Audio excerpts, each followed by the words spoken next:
बयान आपने सुना। जो एमपी की उपचुनाव हुआ था उसमें हार पर भी अपनी प्रतिक्रिया दी है, साथ ही विपक्ष पर जो ईवीएम पर लगातार बोलता है उस पर अपनी राय देते हुए नजर आए। आगे बढ़ते हैं और अब बात करते हैं महिला डॉक्टर की, जिसको लेकर 48 घंटे तक डिजिटल अरेस्ट में रखा गया। ठगों ने मनी लॉन्ड्रिंग के नाम पर 10.5 लाख रुपए ऐंठे हैं। आरोपियों ने बैंक से राशि की वसूली की। पुलिस घर पहुंचकर महिला का रेस्क्यू करती नजर आ रही है। मध्य प्रदेश की राजधानी भोपाल से बड़ी खबर, जहां एक बुजुर्ग महिला से ठगी का हैरान करने वाला मामला सामने आया है। साइबर ठगों ने 48 घंटे तक उन्हें डिजिटल अरेस्ट कर रखा था। 10 लाख रुपए से ज्यादा का चूना लगाया। बदमाशों ने एक बुजुर्ग डॉक्टर दंपति सीबीआई अधिकारी बनकर धमकाया। 48 घंटे तक डिजिटल अरेस्ट रखा। शिकायत पर पुलिस ने मौके पर पहुंचकर दोनों का रेस्क्यू करवाया। जब पुलिस अधिकारी ने डॉक्टर दंपति को बचाया और साइबर ठग से बात की तो ठग पुलिस अधिकारी को भी धमकाने लगा। मामले में रागिनी मिश्रा ने बताया कि वो मॉर्निंग वॉक करने के लिए निकली, तभी उनके पास कॉल आया। कॉल करने वाले ने खुद को सीबीआई का अधिकारी बताया और कहा कि आपका प्राइवेट बैंक का खाता मनी लॉन्ड्रिंग में इस्तेमाल हो रहा है। इसमें 427 करोड़ रुपए अवैध रूप से आए हैं। कोरिया की एक एयरलाइंस कंपनी ने इस खाते में कई ट्रांजैक्शन किए हैं। रागिनी ने जब कहा कि ये खाता उनका नहीं है तो सामने वाले ने कहा कि इसे खोलने के लिए आपके ही आधार कार्ड का इस्तेमाल हुआ है। उसी आधार से हमें दूसरे खाते भी खोले गए हैं। फिलहाल पुलिस मामले की जांच पड़ताल कर रही है। ज्यादा जानकारी के लिए सीधा रुख करेंगे मुक्ता पाठक का, हमारे साथ जुड़ी हुई है मध्य प्रदेश से। मुक्ता, क्या जानकारी मिल पा रही है? कैसे महिला डॉक्टर को 48 घंटे तक अरेस्ट किया गया और क्या बातें की गई? बताया जा रहा है कि वो मॉर्निंग वॉक पर निकली थी, डॉक्टर हैं, परिवार में भी सब पढ़े लिखे लोग हैं। ऐसी क्या बात ये साइबर वाले लोग करते हैं कि लोग इनकी बातों में आ जाते हैं, गुमराह हो जाते हैं और कई सारे ट्रांजैक्शंस भी करने लगते हैं? बिल्कुल, बहुत सही कहा आपने। देखिए, ये पूरा जो होता है एक एक साइकोलॉजिकल गेम होता है।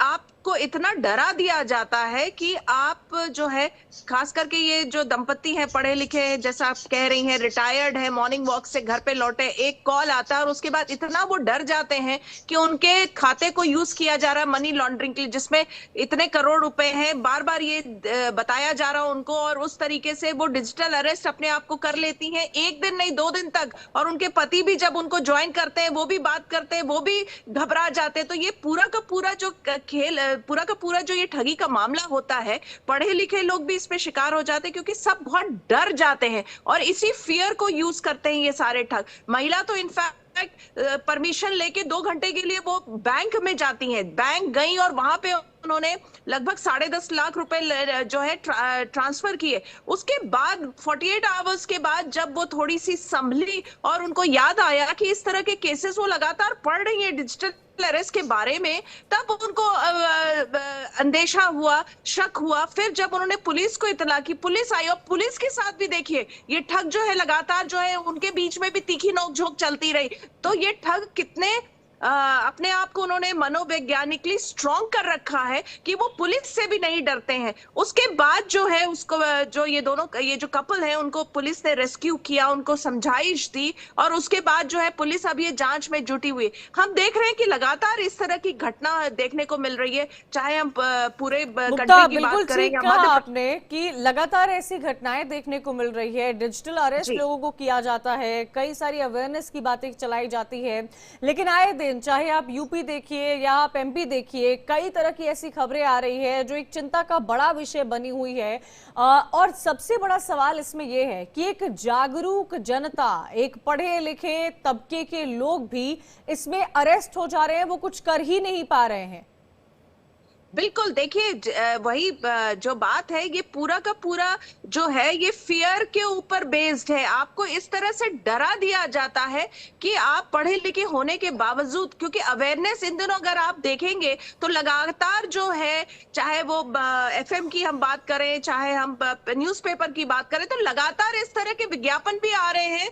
सरकार की तरफ से बार बार अवेयर किया जा रहा है कि आपको ऐसे कॉल्स आएंगे, ये बोला जाएगा, ऐसा कहा जाएगा। तो लगातार इस तरह के जो है विज्ञापन भी आ रहे हैं, लगातार लोगों को अवेयर किया जा रहा है कि ऐसा बोला जाएगा, फिर ऐसा होगा। उसके बावजूद आप देखिए, जब इस तरह की कॉल्स आते हैं, पढ़े लिखे लोग भी जो होते हैं वो इतने घबरा जाते हैं कि वो इतने सारे केसेस लगातार मनी लॉन्ड्रिंग ऐसा आरोप है जिसमें कि ठीक है, हम इस बात पर चर्चा तो कर रहे हैं कि लोग अवेयर हैं, सरकार एडवर्टीजमेंट कर रही है, जागरूक करने की कोशिश कर रही है, लेकिन जैसा कि आपने कहा कि ये साइकोलॉजिकल गेम है, ये फियर का विषय है। कोई भी इंसान मनी लॉन्ड्रिंग का नाम सुनकर डर जाएगा और शायद अपने आप को बचाने के चक्कर में वो तमाम चीजें कर बैठता है जिसका उसे अंदाजा भी नहीं होता, और शायद इसीलिए इस तरह की खबरें सामने आ रही है। मुक्ता, इस बात को भी समझना होगा कि डिजिटल अरेस्ट का हल क्या है, कैसे पुलिस तक पहुंचे, कैसे पुलिस के पास कंप्लेन करें हम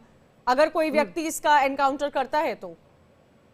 जी देखिए, इसमें तो सबसे इम्पोर्टेंट चीज यही है कि आपको अपने आप को स्ट्रांग रख के, कोई भी आपको ऐसा कॉल, आप कॉल उठा रहे हैं, इस तरह के कोई भी आपको कॉल आ रहे हैं, आप तत्काल उसको कट करिए, चाहे कुछ भी हो रहा हो। आपको अगर ध्यान होगा, देखिए इन दिनों डिजिटल अरेस्ट की बात हो रही है, अभी से कुछ महीने पहले तक कॉल्स आते थे कि देखिए हम जो है